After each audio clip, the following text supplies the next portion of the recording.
దేవుని వాక్యాన్ని విందాం. మొదటిగా వాక్యాన్ని చదువుకుందాం. లోకసువార్త 3వ అధ్యాయం 3వ వచనం చదువుకొని ఈరోజు వాక్యాన్ని మనం అందరం కూడా విందాం. లోకసువార్త 3వ అధ్యాయం 3వ వచనం చదువుకొని దేవుని వాక్యాన్ని అందరం కూడా చక్కగా విందాం.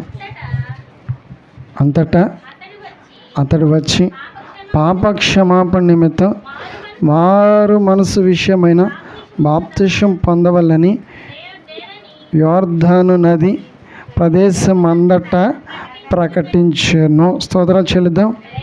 హల్లెలూయా. చూడండి, మరి దేవుని వాక్యం మనం చదువుకున్నాం. దేవుని వాక్యం ఇలా సెలవిచ్చబడుతూ ఉంది. ఈ మాటలు మీకు తెలియని మాటలేమీ కాదు, మీరు చదివినటువంటి మాటలే. మీకు అందరికీ కూడా నోటేడుగా ఉండే మాటలు కూడా అయి ఉండొచ్చు. అయినప్పటికైనా సరే యేసుక్రీస్తు ప్రభువారు సేవ చేసినటువంటి కాలములో ప్రకటించినటువంటి ప్రకటనలను మనం చదువుకున్నాం. దేవుడు అందించినటువంటి వర్తమానాన్ని మనం చదువుకుంటున్నాం. ఏమని దేవుడు వర్తమానాన్ని అందిస్తున్నారంటే, మారు మనసు పొందండి. ఏం పొందాలి? మారు మనసు పొందండి, బాప్తిస్మము పొందండి. యేసుక్రీస్తు ప్రభువారు అందించినటువంటి సందేశంలో మనం అందరం కూడా చక్కగా మరి కొంచెం ఆలోచన చేస్తే, కొంచెం మనం అందరం కూడా మాటల వైపు మనసు పెట్టగలిగినట్లయితే ఈరోజు ఈ దినాలన్నీ కూడా మనకి చూడండి, ఈ విషయాలన్నీ కూడా మనము అర్థం చేసుకోగలుగుతున్నాం. కాలం ఎలా ఉంది, పరిస్థితులు ఎలా ఉన్నాయి, చూడండి, జరుగుతున్న వాటిలన్నిటిని కూడా మనం చూడగలుగుతున్నాం, వినగలుగుతూ ఉన్నాం. మనకు అర్థం అవుతూ ఉంది. వాతావరణం కరువు వస్తుంది, సూచనలు కనబడుతూ ఉన్నాయి, వాగ్దానాలన్నీ కూడా ఏమైపోతూ ఉన్నాయి, నెరవేర్చబడతా ఉన్నాయి. దేవుని రాకడ సమీపంగా ఉన్న కాలంలో ఉన్నాం. దేవుడు చూడండి మరి ఈ భూమి మీదకి చూడండి మనల్ని తీసుకువెళ్ళడానికి మధ్యాకాశంలోనికి రాబోతున్నటువంటి చూడండి మరి ఆ సమయము మనకి దగ్గరగా ఉందని వాక్య లేఖనాల్లో సెలవిచ్చిన ప్రకారంగా మనం చూడగలిగితే జరుగుతున్న అన్నిటిని బట్టి మనకి క్లియర్గా అర్థమవుతూ ఉంది. స్తోత్రాలు చెల్లిద్దాం. హల్లెలూయా. మరి దేవుని రాకడ దినంలో మనం అందరం కూడా ఎత్తబడాలి. ఆయన రాజ్యంలో మనం అందరం కూడా ఉండాలి. ఆయన రాజ్యంలో మనం ఉండాలి. ఆయన మనల్ని ఎత్తబడే సంఘంలో చూడండి ఉంచాలి అంటే మనం అందరం కూడా మరి సిద్ధపాటు కలిగి మారు మనసును పొంది బాప్తిసం పొంది రక్షించబడి చూడండి ఆయన రాకడ కొరకు ఏం చేస్తూ ఉండాలి? ఎదురు చూస్తూ ఉండాలి. అటు ఎదురు చూసే మనసు దేవుడు వాక్యం వింటున్న మనందరికీ దయచేయను గాక. వినగలిగినట్లయితే మనసు ఏ విధంగానైతే ఈరోజు మనము వాడుకుంటున్నామో ఒకసారి మనం అందరం కూడా దాని గురించినటువంటి వివరాలన్నీ కూడా ఒకసారి పరిశీలన చేసుకుందాం. ఆ మనసు ఏ విధంగా పనిచేస్తే మనకి మేలు, మనసులో ఏ విధమైనటువంటి చూడండి ఆలోచనలు మనకు వస్తే మేలు, ఈరోజు మరి ప్రవర్తించాల్సినటువంటి ప్రవర్తన గురించినటువంటి వివరాలన్నీ కూడా దేవుడు మనకి అందిస్తూ వివరిస్తూ అర్థమయ్యేలాగా దేవుడు మనకి ఆ సందేశాన్ని అందిస్తూ ఉన్నాడు. అలా అందిస్తూ ఉన్నప్పుడు మరి మన మనసులో ఇంకా ఏ విధమైనటువంటి లోపాలు కానీ, ఏ విధమైనటువంటి దేవునికి వ్యతిరేకమైనటువంటి కార్యాలు కానీ తలంచుకుంటున్నామా, ఏ విధమైనటువంటి వ్యర్థమైనటువంటి వాటిని మన జీవితంలోనికి మనం తీసుకుంటున్నామా, అలా జీవిస్తూ ఇంకా ఏమీ కాదులే అని అనుకుంటున్నామా, ఇంకా నిర్లక్ష్యంగా మన జీవితాన్ని మనం జీవిస్తూ ఉన్నామా? ఇదిగో వాక్యం ఇలా సెలవిచ్చబడుతూ ఉంది. పరలోక రాజ్యము సమీపించింది. ఏమైంది? పరలోక రాజ్యం సమీపంగా ఉంది. సమీపంగా అంటే దగ్గరగా. ఎలా ఉంది? దగ్గర. యేసుక్రీస్తు ప్రభువారు ఈ లోకానికి అందించిన మాటలు అవి దగ్గరగా ఉంది. రాకడ దినాలు సమీపంగా ఉన్నాయి. అయితే మనం చూడగలిగినట్లయితే ఇదిగో ఆయన యేసుక్రీస్తు ప్రభువారు మత్తయి సువార్త 24వ అధ్యాయంలో ఈ విధంగా మనందరికీ కూడా కొన్ని సూచనలు చెప్పి వెళ్ళినట్లుగా మనకి అక్కడ మనం చదువుకుంటే అర్థమవుతూ ఉంటుంది. యుద్ధములు జరుగుతాయి, భూకంపాలు వస్తాయి, కరువులు వస్తాయి, తెగుళ్ళు వస్తాయి, జనం మీదకి జనం లేస్తారు, రాజ్యం మీదకి రాజ్యం లేస్తుంది, అక్కడక్కడ కరువులు, భూకంపాలు, మరణాలు వస్తాయి. మరి రావట్లేదా? చూడట్లేదా? వార్తలు మనం వినట్లేదా? దీన్ని బట్టి మనం అందరం కూడా ఈ సూచనలన్నింటిని కూడా గమనించినట్లయితే రాకడకు ముందు జరుగుతాయని. ఎప్పుడు జరుగుతాయి? రాకడకు ముందు. మరి రాకడ వస్తూ ఉందనే దాన్ని గుర్తించడానికి ఇప్పుడు మనం చూస్తున్నాం. ఏమొస్తున్నాయి? యుద్ధాలు, దేశాల మీదకి దేశాలకు ఏమవుతున్నాయి? యుద్ధాలు వస్తున్నాయి. దేశాల మీదకి దేశాలు లేస్తూ ఉన్నాయి, యుద్ధాలు జరుగుతూ ఉన్నాయి, మరణ వార్తలు వింటూ ఉన్నాం. ఇలా కరువులు వస్తూ ఉన్నాయి. ఒక్కొక్కటి సమృద్ధిగా ఉండాల్సినటువంటి దేశాలు ఏమవుతూ ఉన్నాయి? కరువు బారిన పడతా ఉన్నాయి, కొరతలు వస్తామని గమనించగలిగినట్లయితే మరి దీని అంతటికి కూడా మరి మనం అందరం కూడా గుర్తించాలి. దీని అంతటిని మనం అందరం కూడా అర్థం చేసుకోవాలి. దీని అంతటిని మనం పరిశీలన చేయాలి, పరీక్ష చేసుకోవాలి. ఈ కార్యాలన్నీ కూడా ఎప్పుడు జరుగుతాయని దేవుడు సెలవిచ్చాడంటే ఆయన రాకడ సమీపంలో. ఎప్పుడు? రాకడ సమీపంలో. దయతో మనమందరం కూడా జాగ్రత్త పడాలి. మనస్సు చూడండి మారాలి. ప్రతి ఒక్కరు మనసు ఏమవ్వాలి? మారాలి. మరి పాట కూడా ఉంటుంది, మారాలి నీ మనసే మారాలి. మనుషులు మారాలి, మనసు మారాలి. మనుషులు అందరూ కూడా మారిపోతున్నారండి. నేను యేసు ప్రభువుని నమ్ముకున్నాను అంటున్నారు, కానీ ఆ విధంగా జీవించట్లేదు. యేసు ప్రభువుని నమ్ముకున్న వాళ్ళ జీవితం ఎలా ఉంటుంది? యేసుక్రీస్తు ప్రభు వారికి లాగా ఉంటుంది. యేసుక్రీస్తు ప్రభు వారికి మాదిరికరంగా జీవిస్తారు. చిన్న అలవాట్లన్నీ కూడా ప్రత్యేకంగా కనబడుతూ ఉంటాయి, ప్రత్యేకంగా ఉంటారు.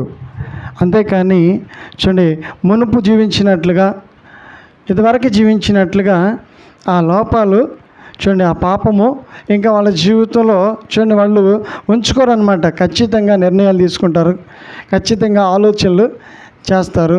చక్కగా మరి దేవునికి మహిమకరంగా ఒక సాక్ష్యం కలిగి, దేవుని కోసం రోషం కలిగి జీవిస్తారు. అవునంటే అవును, కాదండి కాదు. అంతేకాని ఈ మధ్యలో ఏ విధంగానూ కూడా చూడండి ఏ పాపానికి కూడా వారు చోటెవరు. అలా జీవించగలిగిన వాళ్ళు, అలా దేవుని కోసం నిలబడేవాళ్ళు చూడండి, మరి దేవుని కోసం మారు మనసు పొందిన వాళ్ళు, దేవుని కోసం అన్నిటిని కూడా విడిచిపెట్టిన వాళ్ళు మాత్రమే పరలోక రాజ్యానికి చాచిపడతారు. ఈ లోకం మీద మనసు పెట్టి లోక ఆశల చేత ఇంకా పరుగులెడితే, లోక ఆశలు మనుషుల్ని ఏం చేస్తామంటే పరుగులు పెట్టించవా? చూడండి, లోక ఆశలు మనుషులో కానీ ఉంటే ఆ ఆశలు మనుషులు నిద్రపోనివ్వు, కూర్చోనివ్వు. చూడండి, సంతోషంగా ఉండ నీవు జాగ్రత్తగా పరిశీలించినట్లయితే కష్టపడొద్దని కాదు, సంపాదించుకోవద్దని కాదు, కానీ బ్రతకొద్దని కాదు. నువ్వు బ్రతకడానికి చేయవలసిన అన్నిటిని కూడా చక్కగా క్రమ ప్రకారంగా మరి చక్కగా విధానాలు, చక్కగా క్రమము, ఆజ్ఞల ప్రకారంగా మనము అనుసరిస్తూ భయంతో చక్కగా మన ప్రవర్తించాలి. ఎలా పడితే అలా జీవిస్తాను అంటే ఇదిగో ప్రమాదము పొంచి ఉంది. మనము రాకడ దినాల్లో ఉన్నాం, వాక్యం నెరవేర్చబడుతూ ఉంది. దేవుడు చూడండి మధ్యాకాశంలోనికి వస్తారంట. ఎక్కడికి? మధ్యాకాశంలోనికి వచ్చిన తర్వాత సంఘం ఏమైపోద్ది? సంఘం ఎత్తబడి మొట్టమొదట చూడండి ఏమెత్తబడింది? సంఘం ఎత్తబడింది. ఆ తర్వాత ఏ కాలం వస్తుంది? 7 ఏండ్ల కరువు కాలం. ఏ కాలం? 7 ఏండ్ల శ్రమల కాలం. పోని ఏ కాలం? 7 ఏండ్లు ఏముంటుంది భూమి మీద? శ్రమలు. గమనించగలిగినట్లయితే, వినగలిగినట్లయితే ఇవన్నీ కూడా లేఖన భాగాల్లో వ్రాయబడి ఉన్నాయి. ఇవన్నీ జరగవలసినవి. కొన్ని జరిగినాయి, కొన్ని జరుగుతున్నాయి. యుద్ధాలు జరుగుతాయంటే జరుగుతున్నాయి, భూకంపాలు వస్తాయంటే వస్తున్నాయి, కరువులు వస్తాయంటే వస్తున్నాయి. ఇలా మనం చూడగలిగితే, పరిశీలించగలిగితే కొన్ని జరుగుతూ ఉన్నాయి, కొన్ని ఇంకేమవుతూ ఉన్నాయి, జరగబోయేవి ఉన్నాయి. ఇలా ప్రవచనాలు నెరవేర్చబడుతూ ఉన్నాయి. స్తోత్రాలు చెల్లిద్దాం. అందుకే ఈరోజు వాక్యం మనతో ఇలా సూటిగా మాట్లాడుతూ, దేవుడు మనతో మాట్లాడుతూ ఏమంటున్నాడంటే మారు మనస్సు ఏం పొందాలి? మనుషులందరికీ ఏం అవసరం? మారు మనసు అవసరం. ఇంకా మారు మనసు పొందావా? మారు మనసు పొందలేదా? మారు మనసు పొందాలని అభిప్రాయాలు ఉన్నాయా? మారు మనసు పొందడానికి నువ్వు సిద్ధం చేసుకుంటున్నావు. మారు మనసు అంటే చూడండి, ఇంకా పాత జీవితాన్ని ఏం చేయాలి? విడిచిపెట్టాలి. పాత జీవితం ఇదివరకు ఎలా జీవించావు? ఇంతవరకు నీ జీవితం ఎలాంటిది? ఇప్పుడు ఆ జీవితము ఇప్పుడు ఏమవ్వకూడదు, నీలో కనిపించకూడదు. ఆ ఆశలు ఏమవ్వకూడదు, నీలో కనిపించకూడదు. ఆ అలవాటు నీలో కనిపించకూడదు. ఆ ప్రవర్తన నీలో కనిపించకూడదు. నీ చూపు మారిపోవాలి, నీ మాట మారిపోవాలి. చూడండి, మరి నీ ప్రవర్తన అంతా కూడా ఏమైపోవాలి? మారిపోవాలి. పసిబిడ్డలాగా ఉండాలి. ఒక విధంగా చెప్పాలంటే మారు మనసుకు గుర్తు ఏంటంటే పసిబిడ్డలాగా ఉండాలి. స్తోత్రాలు చెల్లిద్దాం.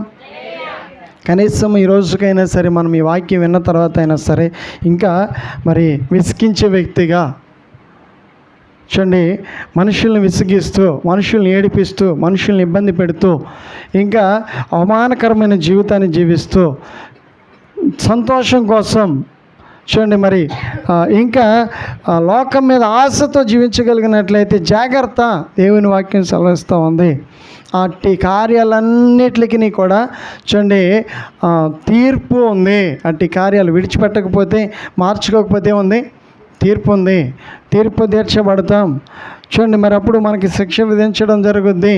ఇప్పుడు గనక చక్కగా మరి మన వాక్యాన్ని విన్న తర్వాత యేసు ప్రభు వారిని మన సొంత రక్షకుడిగా అంగీకరిస్తే మనం చేసిన పాపాలన్నిటిని కూడా ఆయన ఏం చేస్తాడు? క్షమిస్తాడు. ఇక ఆ పాపములు క్షమించబడితే మనకు రావాల్సిన శిక్ష ఏమీ కూడా మన మీదకి రాదు. మనం అందరం కూడా రక్షించబడతాం, పరలోక రాజ్యంలో చేర్చబడతాం. స్తోత్రాలు చేద్దాం. ఈ భాగ్యం కోసం మనం అందరం కూడా, ఈ కార్యాల కోసం మనం అందరం కూడా చూడండి మరి ఆశపడాలి. ఈరోజు చూడండి ఎన్నో ఆశలు మనము కలిగి ఉన్నాం. మన జీవితంలో మనకు ఆశ లేదా? ఎన్ని ఆశలు, ఇలా ఉండాలి నేను, ఇలా ఫలించాలి నేను, ఇలా ఎదగాలి నేను, ఇలా నా కాళ్ళ మీద నేను నిలబడాలి, నా పిల్లలు ఇలా ఉండాలి, నా కుటుంబం ఎలా ఉండాలి అని ఆశలు లేవా? అలా మనం కోరుకోవట్లేదు భవిష్యత్తుని గురించి. ఓకే, మంచిదే, మంచి అనుభవాలు అవి, మంచి ఆలోచనలు అవి. చూడండి అలా మంచిగా ఆలోచించుకోవటం ఏం తప్పలేదు. కానీ మరి ఇంతటితోనే మనం ఆగిపోతే ఇదిగో ఇక ముందు జరగబోయే కాలంలో దేవుని రాకడను గురించినటువంటి వార్తలు మనం వినగలిగినట్లయితే, మరి వీటిని బట్టి కనుక మనం ఆలోచన చేయకపోతే, వీటిని బట్టి కనుక మనం శ్రద్ధ తీసుకోకపోతే, ఆ రోజు గుండెలు బాదుకునే రోజు, చూడండి మరి దుఃఖించే రోజు, ఆ రోజు ఎంతగా చూడండి ప్రాధేయపడిన ఆ రోజుకి మనకేం రాదు, ఇంకా చూడండి అవకాశం ఉండదు. ఈరోజే ప్రాణం ఉండంగానే, దీపం ఉండంగానే, ఆరోగ్యం ఉండంగానే మరి ఎలా జీవిస్తున్నావు నువ్వు?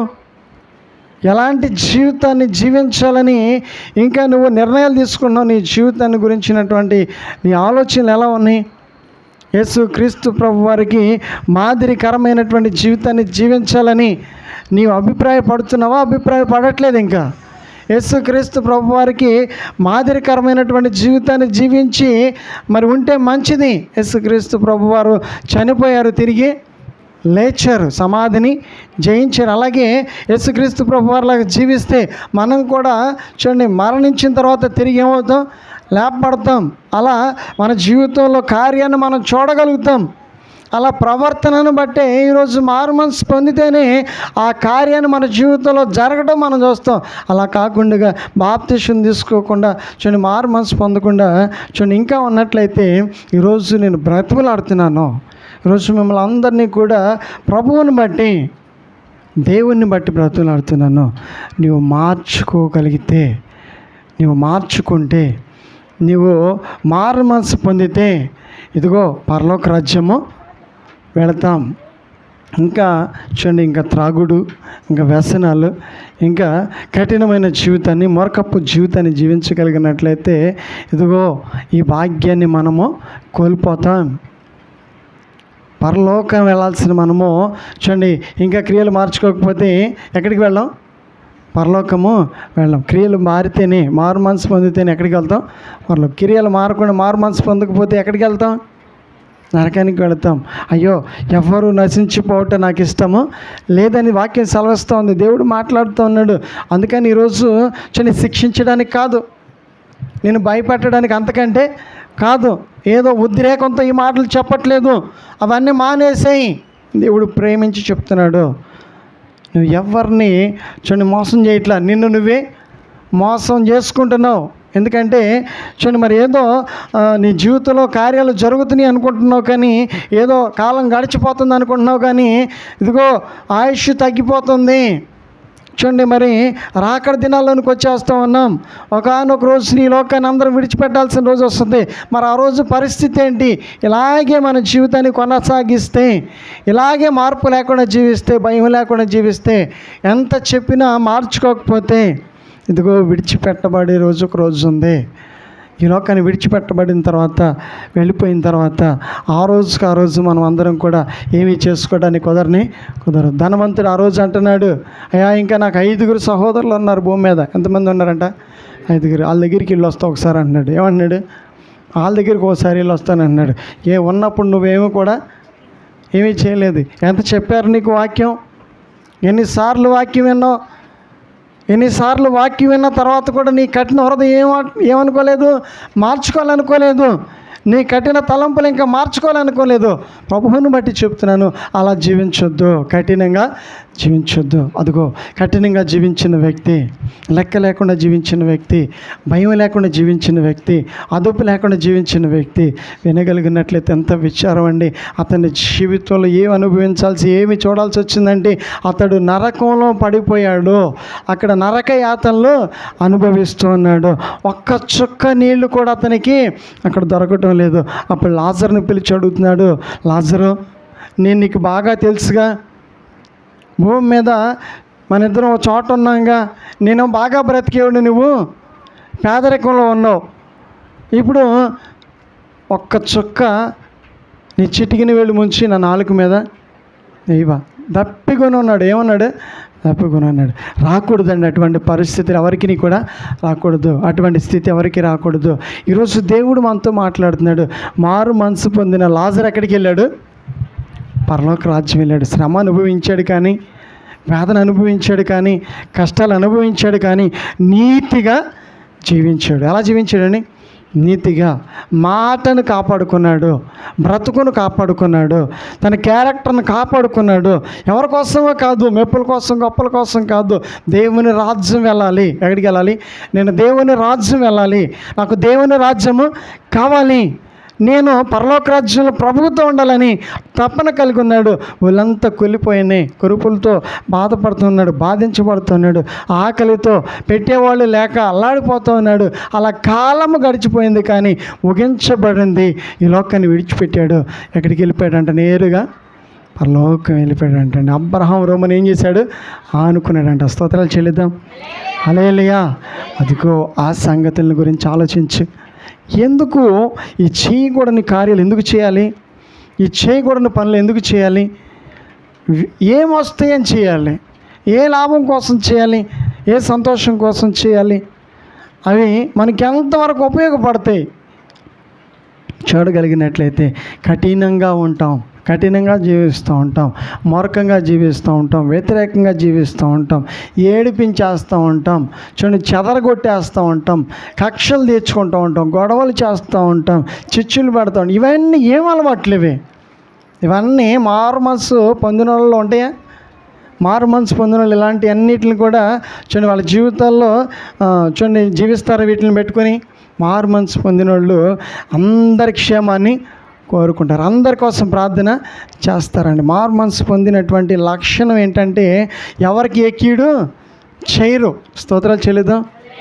మారు మనసు పొందామంటే అందరినీ కూడా ఏం చేయాలి? ప్రేమించాలి. కఠినలను కూడా ఏం చేయాలి? ప్రేమించాలి. చూడండి ఇంకా మరి ఎంత ప్రేమను చూపించి మనం దేవుని సన్నిధిలో నిలబడతామో, ఎంత ప్రేమ కలిగి దేవుని సన్నిధిలో మనము మన జీవితాన్ని జీవించడానికి అన్ని దిగమింగుకుంటూ ఏం చేస్తూ ఉంటారు? కొంతమంది దిగమింగుకుంటారు. పైకి చెప్పుకోలేం. ఏమని చెప్పుకుంటాం? ఏ మంచి జరిగిందని చెప్పుకోవాలి? యేసు క్రీస్తు ప్రభు వారిని ఎరిగిన తర్వాత ఆయన వెంబడిస్తున్నటువంటి వారి జీవితాల్లో కొంతమంది జీవితాల్లో చాలా వ్యతిరేకతలు కూడా వెళ్ళాల్సి వస్తుంది. ఏమీ చెప్పుకోలేం. ఏమి చెప్పుకోవడానికి చూడండి అవి చెప్పుకునేవి కావు. ఏం చెప్పుకుంటాం? ఏమని చెప్పుకుంటాం?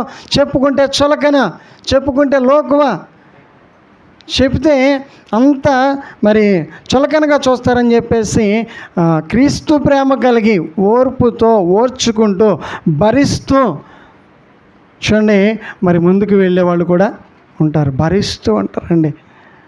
నా తండ్రి చూస్తాడు నన్ను, ఎవ్వరు విడిచిపెట్టినా నన్ను నా తండ్రి విడిచిపెట్టడు అనే ధైర్యంతో ముందుకు వెళ్తారు. స్తోత్రాలు చెల్లిద్దాం. అలాంటి వాళ్ళు బైబిల్లో లేరా? బైబిల్లో కూడా అటువంటి సంఘటనలు జరగలేదా? ఎంత వేధిస్తూ ఉన్నారు పౌలు శీలల్ని, ఎంత కఠినంగా చూస్తూ ఉన్నారు. ఆ ప్రజల మధ్యలో వాళ్ళకి ఎన్ని శ్రమలు వచ్చినాయి. మరి మన మధ్యలో మనకు కూడా క్రీస్తుని ఎరిగిన తర్వాత మౌనం కలిగి ఉంటుంటే, మారు మనసు పొంది ఉంటుంటే చూడండి ఏమొస్తాయి? శ్రమలు వస్తాయి. ఏమొస్తాయి? మారు మనసు పొందిన తర్వాత ఎగబడిపోతారండి. మారు మనసు పొందిన తర్వాత పోట్లాడుతూ ఉంటారా? గొడవలు చేస్తూ ఉంటారా? మారు మనసు పొందాక అది అలవాటు మంచిదైనా మారు మనసు పొందామంటే ఎలా ఉండాలి?